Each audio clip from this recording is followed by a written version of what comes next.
유명한 미켈란젤로라는 조각가가 있습니다. 그에게는 이 보톨로 지오반니라는 아주 훌륭한 스승이 있었습니다. 미켈란젤로는 14살 때에 너무나 이 재주가 좋아서 아주 이 훌륭한 조각 기술을 보였습니다. 지오반니 선생은 이 미켈란젤로의 이 조각 기술을 보고 참 감탄을 해서 너는 장차 어떤 사람이 되고 싶으냐 그렇게 질문을 했습니다. 이 어린 소년 미켈란젤로는 위대한 조각가가 되고 싶습니다. 그렇게 대답을 했습니다. 스승은 다시 묻습니다.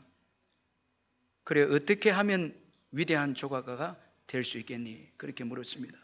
이 14살인 이 미켈란젤로가 대답합니다. 재능과 기술을 닦고 또 열심히 공부하고 열심히 훈련해야 위대한 조각가가 될 줄 압니다. 그렇게 대답합니다. 그랬더니 이 지오반니가 하는 말이 아니다. 나를 따라오너라. 그렇게 해서 이 어린 소년을 데리고 이제 복잡한 거리를 지나서 먼저 술집으로 이제 들어갔습니다. 아주 큰 술집에 들어갔더니 그 입구에 이 어린 소년 미켈란젤로가 보니까 아주 좋은 조각상들이 놓여져 있었습니다. 훌륭한 미술 작품들이 거기에 줄비하게 있었습니다. 안으로 들어가 보니까 술을 먹는 사람들이 시끌벅적합니다. 서로 싸우고 욕을 하고 분위기가 아주 험악합니다. 그때 이 어린 소년 미켈란젤로가 생각합니다. 이런 곳에 훌륭한 조각을 놓아두었다니 이건 모순이다. 참 어린 아이의 생각으로 이제 이 훌륭한 예술 조각 작품은 이곳에 있어서는 안 된다. 그렇게 생각합니다. 다시 이 지오반니 선생은 미켈란젤로를 이번에는 커다란 성당으로 데리고 갔습니다. 들어가는 입구에서 보니까 또 훌륭한 조각품들이 서 있습니다. 훌륭한 조각품을 배경으로 해서 많은 사람들이 기도하고 또 훌륭한 조각품들과 함께 많은 사람들이 또 찬양합니다. 이 어린 소녀가 또 생각합니다. 이곳이야말로 진정으로 이 훌륭한 조각품들이 있어야 될 곳이다. 그렇게 생각합니다. 그러면서 이제 이 지오반니 선생이 이 미켈란젤로에게 중요한 것을 이제 일깨워 줍니다. 이 미켈란젤로의 공부도 중요하고 기술도 중요하고 좋은 예술품도 중요하지만은 문제는 무엇을 위해서 할 것인가? 이것이 중요하다. 그렇게 깨우쳐 줍니다. 이것은 이제 내가 결정을 해야 된다. 이렇게 이제 말을 해 줍니다. 그래서 마침내 이 어린 미켈란젤로가 대답을 합니다. 하나님을 위해서, 하나님의 영광을 위해서 나의 조각 기술을 바치겠습니다. 그렇게 대답합니다. 자, 여러분, 열심히 노력하는 것도 중요하고 열심히 훈련받는 것도 중요하지만 누구를 위한 것인가라는 것입니다. 또 믿음의 삶인가라는 것입니다. 이게 중요하다는 것입니다. 자, 여러분, 미켈란젤로의 이런 믿음 때문에 오늘 그를 통해서 많은 거룩한 조각상들이 탄생하게 되었고 우리는 그 조각상을 보면서 이 하나님의 위대하심을 또 찬양하게 되어집니다. 여러분, 이 스승이라는 것은 너무나 중요합니다. 지금 우리나라 이 축구가 이제 4강에 올라가서 온 성도들이 기분이 좋은 가운데 있는데 한국 축구의 이 한 역사의 핵을 끈 사람은 이 히딩크입니다. 이 히딩크 감독이 한국에 왔을 때에 한국 축구를 처음으로 평가를 했는데 전반전에는 강한데 후반전에 약하다는 것입니다. 이걸 진단을 했습니다. 그래서 이 히딩크가 후반전을 잘 버티기 위해서 그는 여러 가지 체력 훈련과 전술을 이 후반전을 위해서 체력을 위해서 그렇게 모든 전술을 다 투입해서 후반전에 강한 선수들로 키웠습니다. 이게 여러분 어쨌든 한국 축구의 하나의 획을 끊는 그런 일이었습니다. 좋은 감독이 있었고 좋은 스승이 있었기에 위대한 여러분 예술가가 나왔고 또 좋은 축구 선수가 나왔다는 것입니다. 오늘 우리도 마찬가지입니다. 좋은 믿음의 사람, 좋은 리더, 이것은 여러분 예수님을 통해서 좋은 스승이고 위대한 스승이신 예수님을 통해서 나온다는 것을 믿으시길 바랍니다.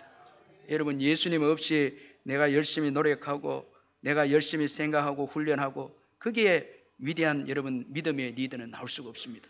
예수님을 통하지 않고는 안 된다는 것입니다. 오늘 이 본문을 보면 예수님은 위대한 스승으로서 우리에게 소개가 되어지고 있습니다.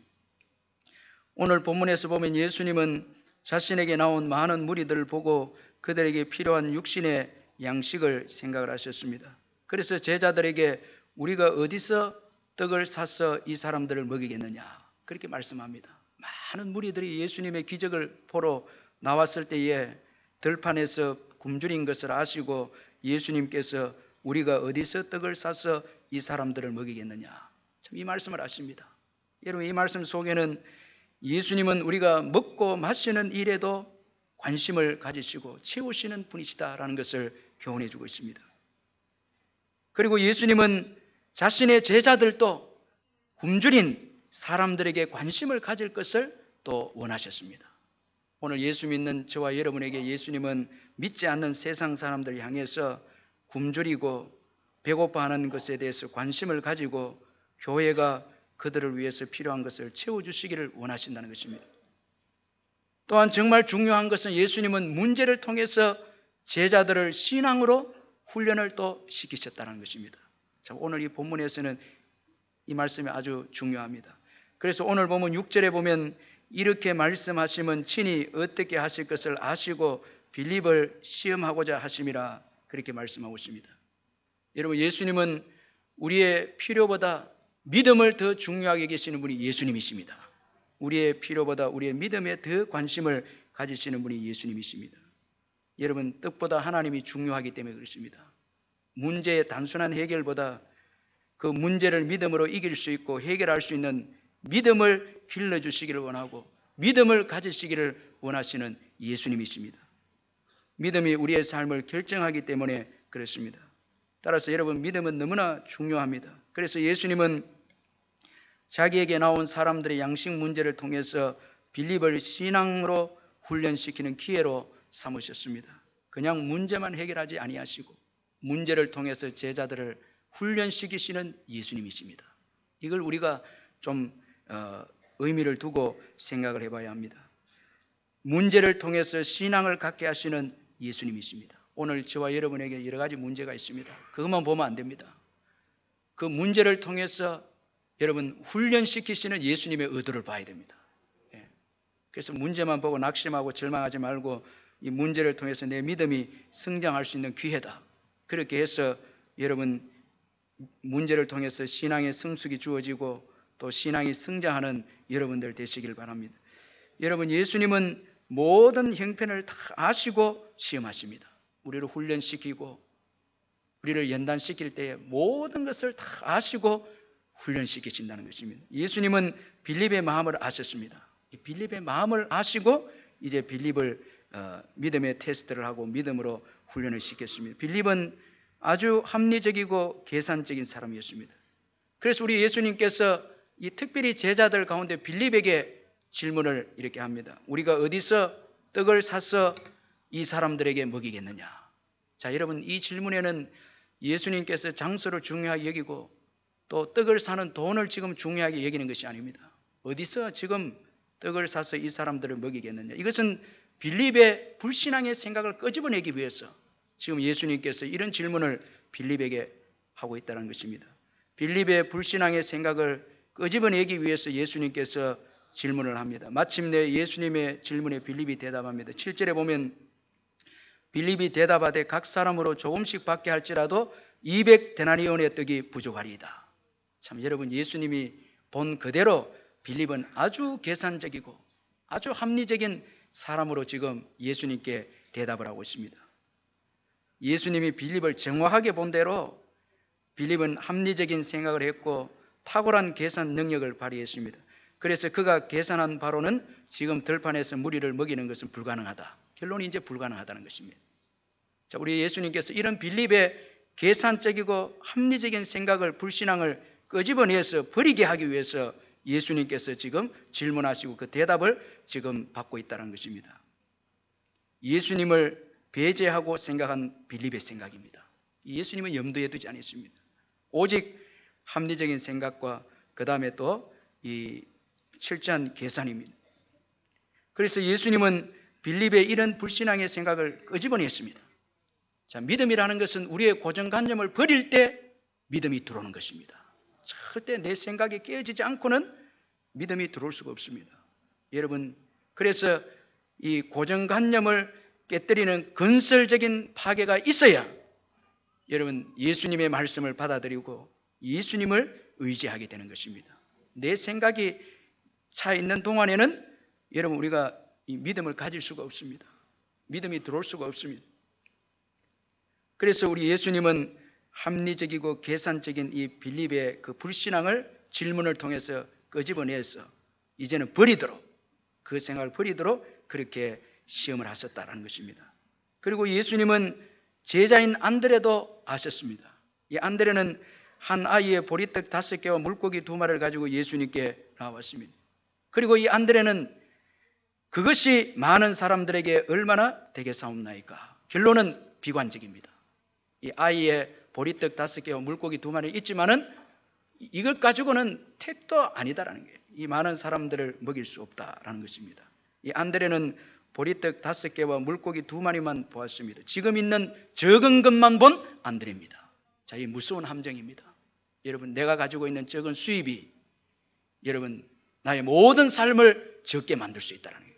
지금 이 가지고 있는 적음, 이걸 전부로 보고 집중했기에 안드레는 여러분 자신도 적게 보고 예수님도 적게 봤습니다. 참 이게 무서운 함정이죠. 자, 가진 것으로 삶을 판단하고 상황을 판단한 안드레입니다. 그 사람 소유를 통해서 이제 삶을 판단합니다. 여러분, 우리가 교회에서 저 사람 뭐 차는 저것 타고 소유는 저 정도고 집은 저 정도니까 저 사람은 저런 사람이다. 가진 것을 통해서 여러분 우리를 판단한다면 큰일 나는 거예요. 이 적음의 영향을 받은 안드레입니다. 그러니까 여러분 가지고 있는 게 적으니까 자기도 적고 예수님도 적고 결국은 모든 상황이 다 적다는 거예요. 결론은 비관적입니다. 우리가 교회를 할 때에 나도 적게 보이고 가진 것도 수입도 적고 사람도 적고 적은 것입니다. 그러면 결론은 못합니다. 이래 되는 거예요. 참 이 적음이 주는 무서운 함정입니다. 그리고 또 가진 것을 여러분 측정을 잡으면 이것 여러분 큰일 나는 거예요. 우리는 존재로 측정해야 돼요. 은혜적 존재입니다. 우리가 누굽니까? 왕 같은 제사장입니다. 그래서 적음으로 우리의 삶을 판단해서는 안 된다는 것입니다. 예수님은 여러분 적음의 영향을 받지 않았습니다. 예수님처럼 적음 환경에 오신 분은 없죠. 그분은 만왕의 왕이신데 육신의 몸을 입고 이 땅에 오셨습니다. 이건 아주 한계에 부딪히는 거예요. 육신을 입었다는 것은 아주 적은 것입니다. 그리고 지구에 오셔서 그 우주를 다스리시고 영광스러운 위대하신 하나님께서 지구에 오셔서 적음의 환경에 오셔서 여러분 영향을 적은 환경에 오셨지만 예수님은 적음의 영향을 받지 않았습니다. 그는 여전히 위대하신 분이셨습니다. 그래서 5,000명을 먹이는 역사를 이뤄냈습니다. 그래서 여러분 우리가 믿음으로 살아갈 때 내 것이 이것밖에 안 되고 소유가 이것밖에 안 되니까 여기에 맞춰서 살아야 되고 또 이것이 전부고 자녀들도 여기에 맞춰서 살아야 되니까 아예 꿈꾸는 거는 생각도 하지 말고 무조건 여기에 맞춰 살아야 된다. 절대 나에게 주어진 소유와 나의 생각 여기에 맞춰서 살아가게 되어지면 절대 위대한 일은 일어날 수가 없는 것입니다. 빌립과 안드레의 결정적인 잘못은 자기 생각에만 머물러 있었다는 것입니다. 예수님을 염두에 두지 않았습니다. 믿음이 없었습니다. 인간의 생각에만 머물러 있었습니다. 자, 여러분 인간의 생각에만 머물러 있을 때에 몇 가지 나쁜 결과가 주어지는데 먼저는 빈곤함입니다. 우리 생각, 우리 소유 이것만 자꾸 집착하고 의지하면 빈곤하게 되면 7절에 보면 빌립이 만약에 200데나리온의 떡을 가져도 사람들에게 조금씩 돌아가게 된다. 그렇게 말씀합니다. 200데나리온 돈을 가지고 떡을 산다 해도 조금씩 나누어 주면 200데나리온 이 떡도 부족하다. 조금씩 나눠주는 거예요. 이 빈곤함입니다. 예수님께서는 원한 대로 먹이시고 배불리 먹이셨는데 우리가 우리 힘으로 일하게 되면 빈곤합니다. 철저하게 계산적으로 나눠도 돌아가는 것은 조금씩입니다. 아주 적은 것입니다. 그러므로 우리의 삶을 하나님께 맞춰야 될 줄로 믿습니다. 윌리엄 캐리를 여러분 보십시오. 그는 하나님을 위하여 위대한 일을 시도하라. 그리고 하나님으로부터 위대한 것을 기대하라. 하나님으로부터 위대한 것을 기대하라. 유명한 설교자 필립 브룩스는 말하기를 능력에 맞는 일을 구하지 말고 일에 맞는 능력을 구하라. 그렇게 했습니다. 여러분 자꾸 내가 요 정도 능력이 되고 소유가 되고 하니까 요 정도 일해야 되겠다. 이 성장이 없습니다. 그러나 주님이 주시는 일에 맞추면, 주님이 주신 일에 맞추면 주님이 능력을 주실 줄 믿습니다. 주님께서 주시는 그 일에 초점을 맞추면 주님이 능력을 주시는, 재정을 주시고 사람을 붙여주시고 그렇게 하는 것입니다. 그리고 또 인간적으로 우리가 일하려고 하면 여러분 부족함입니다. 오늘 본문에 빌립은 200데나리온의 떡이 부족하다, 결론은 부족하다 그렇게 내립니다. 1데나리온이 하루 노동자의 임금인데 200데나리온 같으면 8달 월급의 그 액수인데 적지 않습니다. 그런데 결론은 부족하다는 거예요. 인간적으로 일하면 부족합니다. 하나님 없이 우리가 뭐 돈을 내서 일한다면 항상 부족합니다. 또한 한계성입니다. 안드레는 한 아이의 도시락이 이 많은 무리들에게 어떻게 먹일 수 있겠느냐, 이 비관적으로 한계를 부딪혀버리고 말았습니다. 사람 생각으로 일하고 사람의 소유대로 일하면 항상 여러분 한계에 부딪힙니다. 갈릴리 가나 혼인집을 보십시오. 혼인집에 포도주가 떨어지고 말았습니다. 얼마나 준비했겠습니까? 그러나 아무리 사람들이 준비한다 해도 예수가 없으면 떨어집니다. 예수가 없는 데는 부족함이 있습니다. 빈곤합니다. 한계에 부딪힙니다. 예수 없는 가정, 예수 없는 인생은 항상 부족한 것입니다. 그러나 여러분, 예수님이 있으면 모든 것을 가지게 되어졌음을 믿으시길 바랍니다. 원하는 대로 만족하게 되고 부족함이 없고 예수님께서 함께 하시면은 여러분 놀라운 풍성함을 누리게 되는 것입니다. CCM 가수 박정호 씨가 계시는데 이분이 한 번은 이 체육관, 이 잠실 체육관 펜싱 경기장을 빌려서 콘서트를 연 적이 있는데 7,000명이 들어가는 그 홀인데 공연 2주도 이제 남지 않았는데 예약을 한 사람은 240명밖에 없었습니다. 그래 여러분 얼마나 실망이 됐겠습니까? 7,000명이 들어가야 되는데 240명밖에 예약이 안 되니까 맥이 빠지고 참 큰일 났다 이렇게 생각이 들었는데 박종호 씨가 이때 기도하기 시작했습니다. 한쪽 구석으로 가서 손을 조용히 모으고 간절하게 주님 앞에 기도하는데 얼마 지나지 않아서 평안을 얻고 온 거예요. 이 미소를 띄우면서 그렇게 이제 왔는데 마음속으로 기도하는 가운데 하나님께서 생각을 집어넣어 줬는데 예약한 사람은 240명이 아니고 241명이다. 1명은 그날 이 찬양을 통해서 영광을 받으실 하나님이시다. 내가 참석한다. 그래서 241명. 얼마나 기쁜지 힘이 나는지. 하나님은 결정적인 분이 아닙니까? 그래서 예약하신 분은 241명이다. 이렇게 이제 고백한 거예요. 1904년 마틴 목사님 부부가 아들과 뉴욕을 방문했는데 도착한 후에 얼마 되지 않아서 아내에게 통증이 찾아와서 꼼짝을 하지 못하게 되어졌습니다. 고통스러워하는 아내를 두고 설교를 하러 이제 떠나야 하는데 떠날 수 없는 난처한 지경에 빠진 이 마틴 목사가 혼자서 중얼거립니다. 오늘 설교는 아무래도 어렵겠다.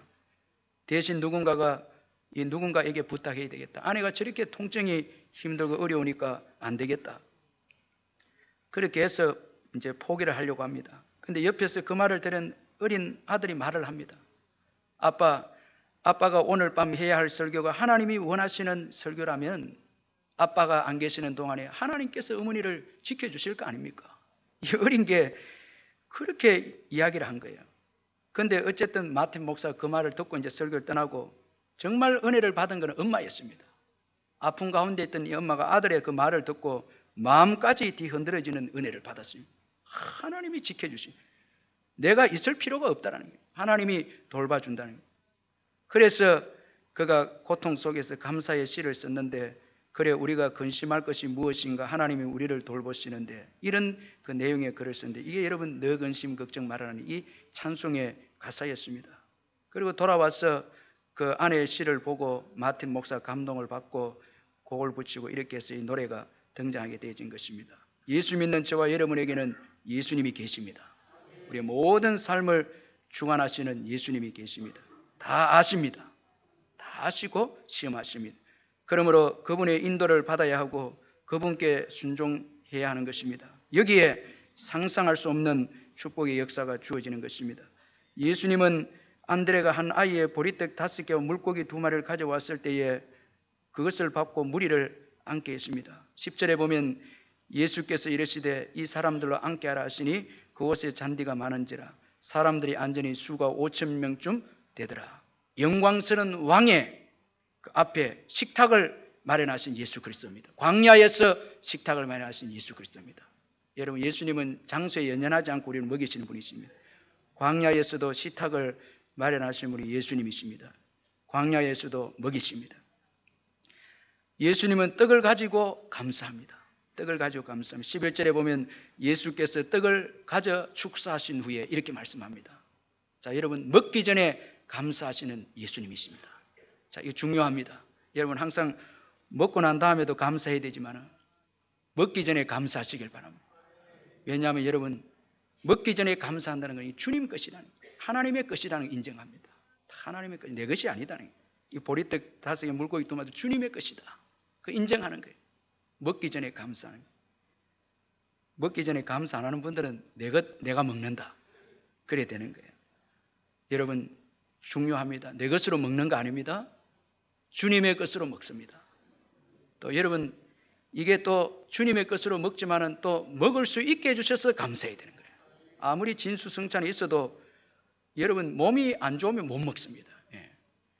어떤 분들은 뭐 속에서 무엇이 부르는지 막 집어넣어 버리는 거예요. 예.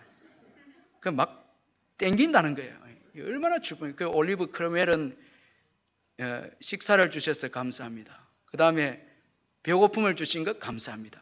끝 하고 먹는 거예요. 여러분, 식사 기도에 뭐 거기에 건강을 줘, 한 끼 먹고 뭐 그리 위대한 건강을 달라고 주의 일을 하겠다고 너무 길게 기도하지 마시고, 주신 것 감사, 그 다음 먹을 수 있어서 감사, 끝. 이게 아셨죠? 거기에 뭐 평생을 건강하게 붙이고 그 한 끼에 무슨 평생까지 하나님 부담시키고 그래 합니까? 딱 주신 것 감사해야 돼. 식사 기도까지 부담시키면 어떻게 해? 주신 것 감사하고 먹을 수 있어서 감사. 그래 하는 거예요. 그래서 여러분, 우리가 주신 생명대로 사는 거죠. 다 주님의 것입니다. 그리고 있는 것에 감사합니다. 자, 여러분, 없는 것에 원망하지 않고 그 작은 거지만 있는 것에 감사합니다. 왜 감사합니까? 보이는 것만 있습니까? 보이지 않는 하나님이 계시기 때문에 감사합니다. 주신 하나님이 계신 거예요. 여러분, 항상 우리의 그 양식은 배후에 하나님이 계시는 거예요. 하나님이 주신 거예요. 있는 것만 보면 안 되는 거예요. 그 주신 하나님의 배후에 계시는 거예요. 그래서 우리는 있기에 감사하고 그 주신 하나님이 계시기에 감사하는 것입니다. 이 다하라 요네코라는 사모님인데 제가 이 책을 꼭 우리 성도들에게 한번 강추를 하고 싶은데, 추천하고 싶은데 한번 꼭 읽어보는데, 산다는 것이 황홀하다. 참 너무 귀한 책입니다. 꼭 한번 여러분들 구해서 한번 읽어보시길 바랍니다. 이 다하라 요네코 사모님이 어머니의 죽음을 비관해서 전차에 몸을 던집니다. 그 몸을 던지니까 이 두 다리가 잘려나가 버렸고 팔이 잘려나갔고 한 팔은 있는데 손가락 3개가 잘려나간 거예요. 그러니까 팔 하나에 손가락 2개만 달려있는 거예요. 막 기적처럼 살아난 거예요. 그리고 대수술을 받고 생명을 건졌는데 살아나 보니까 몸이 절단이잖아요. 그러니까 또 자살하려고 수면제를 모읍니다. 그러는 가운데 이 병원의 선교사와 그 일본 청년 한 명이 전도하러 옵니다. 이 요네코에게 전도하러 오는데 이 마음문이 완전히 닫혀있는 이 요네코에게 매일 찾아와서 전도하는데 예수 그리스도를 전합니다. 하나님은 당신의 모습 그대로 어떤 결점이나 약점이 있어도 당신이 좋아서 당신을 살리려고 합니다. 그래서 독생자 예수님을 보내주셨습니다. 예수님은 인간의 죄를 위해서 그리고 당신이라는 개인을 죄에서 구원하시기 위해서 대신 십자가에 달려 돌아가셨습니다. 이렇게 전하는 것입니다. 이때 이 요네코가 자꾸 신실하게 전하니까 마음이 좀 움직여져서 정말 이 말이 진실인가 거짓인가 한번 시험해 봐야 되겠다 생각이 들어서 이제 혼자 그 전해진 복음을 생각하면서 하나님 나를 구해 주십시오 부르짖기 시작합니다. 거짓이면 나는 이대로 죽습니다. 나에게는 손도 발도 없습니다.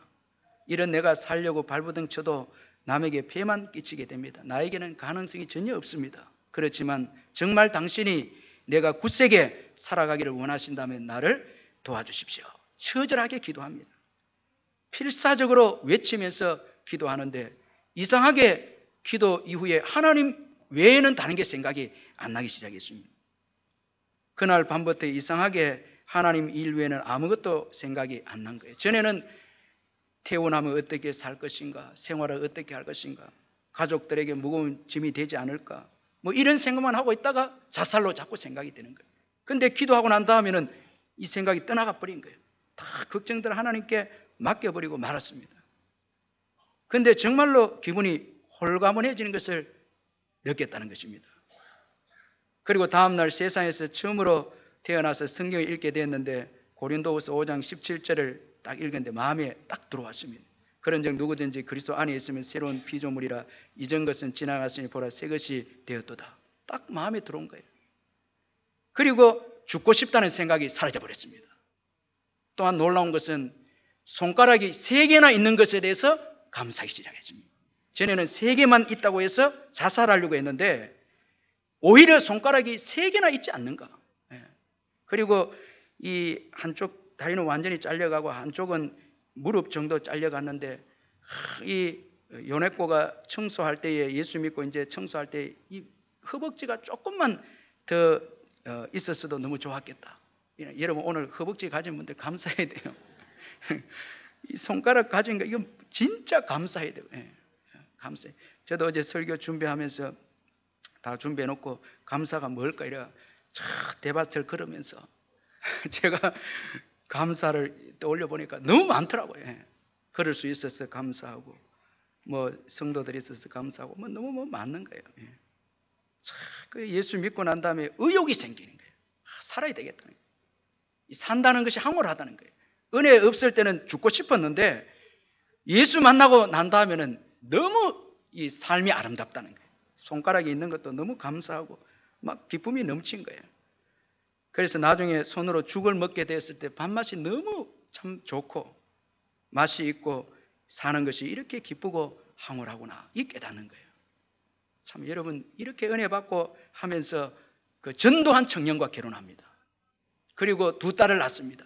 이 2딸이 다 아름답게 신앙을 켜고 이제 부부가 함께 목회를 하면서 복음 전하면서 아주 기쁘고 행복하게 그렇게 이제 삶을 살았습니다. 이게 산다는 것이 황홀하다.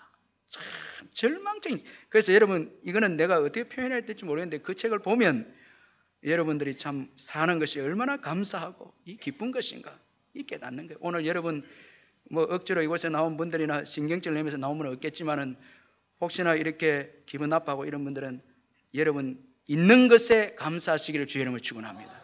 얼마나 감사한 게 여러분 적은 거지만 있으면 다시 일어설 수 있는 소망이 있습니다.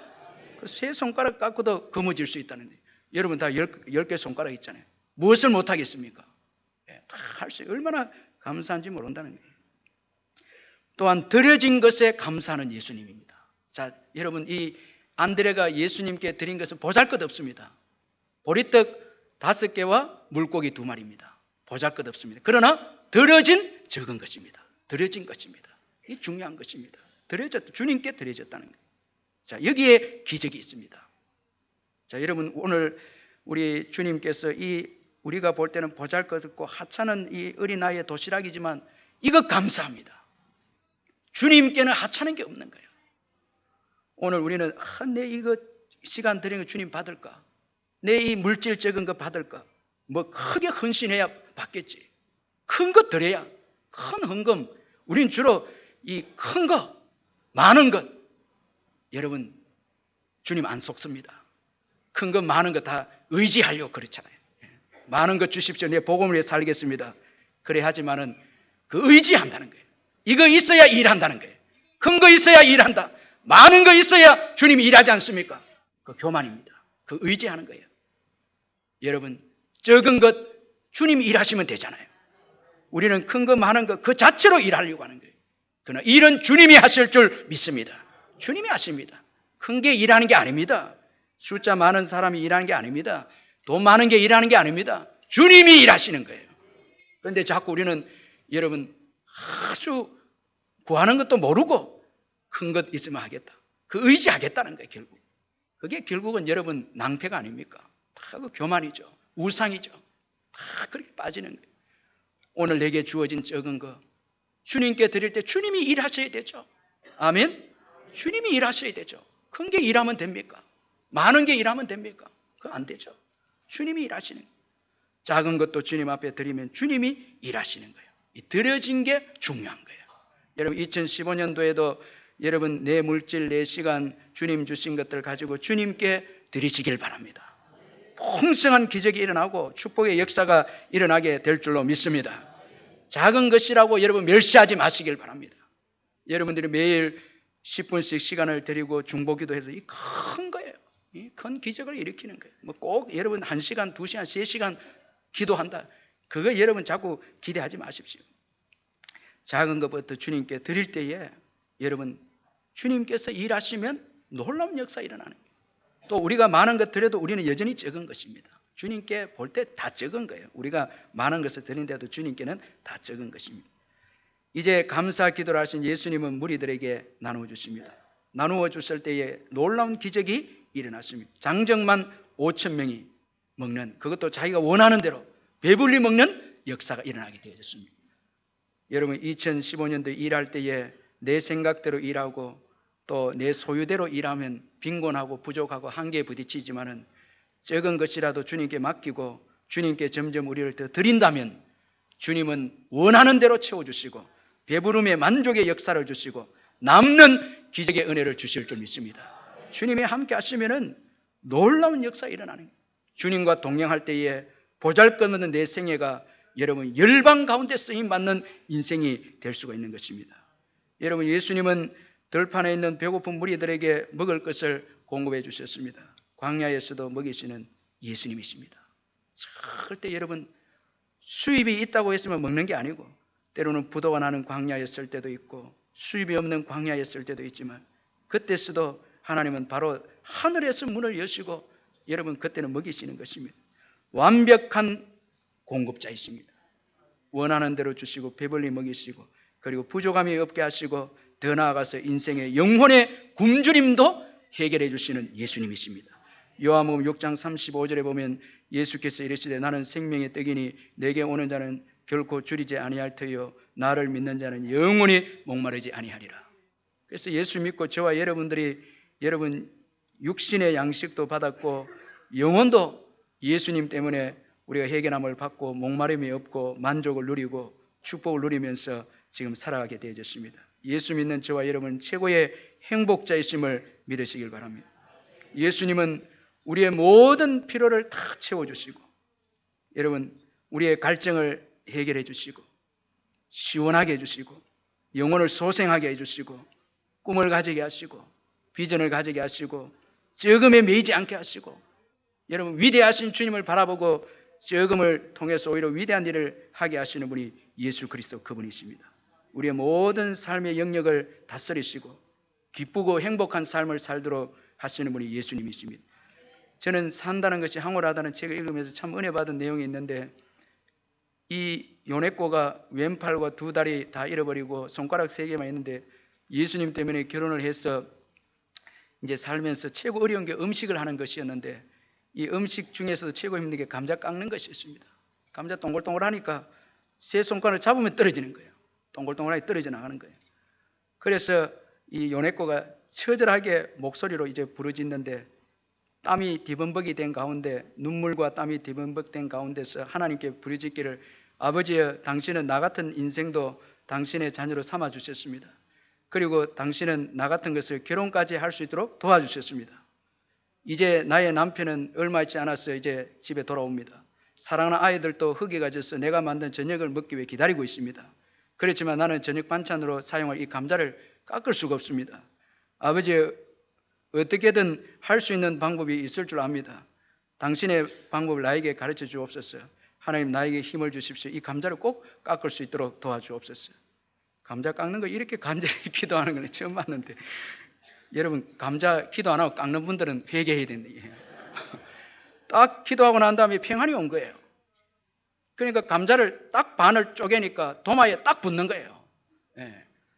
여러분 별로 감동이 없는데 딱 붙는 거예요. 예. 그러니까 이제 그 세 손가락 가지고 껍질을 싹싹 뺏겨내는 거예요. 그러면서 기쁘게 그 음식을 해서 저녁에 남편 먹이고 자녀들 이제 먹이고 하는데 이 요네코가 고백하기를 참 기가 막힙니다. 어떤 고백을 하는가 하면은 이렇게 얻어진 승리감은 이렇게 표현합니다. 이 감자를 깎는데 지혜를 얻어서 그 깎고 난 다음에 조리를 하는데 그걸 승리감으로 표현합니다. 하나님이 도와주셨습니다. 그 기쁨이 승리감은 그녀의 기쁨을 충만하게 했고 지혜를 주신 하나님께 진심으로 감사했다. 이렇게 이제 고백했다는 거예요. 참 여러분 복음을 전하는 일에만 주님이 함께 하시는 게 아니라 감자 깎는 것도 함께 하시는 주님이십니다. 여러분 오늘 신경질 내면서 밥하고 감자 깎은 분들은 진짜 회개해야 됩니다. 기쁘게 어느 장소에든 주님은 다 동행하시는 거예요. 다 어떤 부분 여러분 장사하는데도 공부하는데 이게 주님의 주권입니다. 집에서는 여러분 주님과 동행하지 않고 짜증내고 그렇게 의미 없이 살면서 교회 와서는 여러분 믿음으로 살려고 하고 이거 맞지 않습니다. 감자를 깎을 때도 기도할 때 하나님 나라가 임하는 거예요. 그래서 거기에 승리감을 주고 그 승리감이 자신감이 변해서 더 복음을 위해서 일할 수 있는 계기로 하나님이 자꾸 인도해 주시는 거예요. 그래서 산다는 것이 황홀하다. 이렇게 표현한 거예요. 이 요네코가. 참 여러분 무엇 때문에 염려합니까? 주님 계시는데 예수님이 계시는데 왜 염려하고 적음에 갇혀 있습니까? 위대하신데 그분은 위대하신 하나님이신데 왜 내 생각에 갇혀 있습니까? 왜 나의 적음에 갇혀 있습니까? 그게 전부인 것처럼 생각하면서 불행하게 살고 있습니까? 여러분 믿음으로 뛰쳐나오시기를 주의 이름으로 축원합니다. 그리고 여러분 주님을 바라보십시오. 그분은 위대하십니다. 우리 자녀들도 꿈을 가지고 키우시기를 주의 이름으로 축원합니다.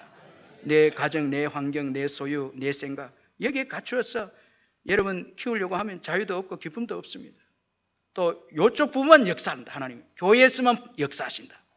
나의 식탁에서는 역사하지 않는다. 이것도 잘못된 거예요. 주님은 모든 영역의 주인이 되시길 원하십니다. 모든 영역의 주인이 되시길 원합니다. 그래서 늘 주님과 교제하고 기도하고 웃으면서 신나는 거예요. 삶이 신나는 거예요. 얼마나 감사합니까? 주님은 끊임없이 공급해 주시고 지혜를 주시고 우리는 매일 승리하고 그러면서 그 승리를 남에게 나누어 주는 거예요. 나누어 주고 그래야 그때 하나님 나라가 충만하게 우리를 통해서 임하는 것입니다. 여러분 적음에서 나오시길 주의 이름으로 축원합니다. 꿈을 꾸시기를 주의 이름으로 축원합니다.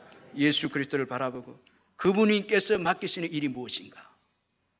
그 일을 맡고 그러면 능력도 주시고 재정도 주시고 사람도 채워주시고 갈 길도 인도하시고 그리고 여러분 내가 혼자 다 하려고 하지 마시길 바랍니다. 아내를 내가 지킬 수 있나요? 자녀를 내가 지킬 수 있나요? 다 주님께 맡기시길 바랍니다. 졸지도 주무시지도 아니하시는 하나님이십니다. 그분이 다 책임져 주시고 이끌어 우리는 즐기는 것입니다. 주님께 맡기고 기뻐하는 것입니다. 감사하면서 사는 것입니다. 찬양하면서 사는 것입니다. 꿈을 꾸면서 사는 것입니다. 그리고 내일에 어떤 일이 일어날 것인가 기대하면서 사는 것입니다. 이것이 믿음인 것입니다. 우리의 모든 것 대신 예수 그리스도를 바라보고 잠잠히 그분만을 신뢰하고 그분께 맡기고 그분 안에서 꿈을 꾸고 믿음으로 일어서서 올해도 도전하고 복음을 위해서 전진하는 여러분 되시길 주의 이름으로 축원합니다.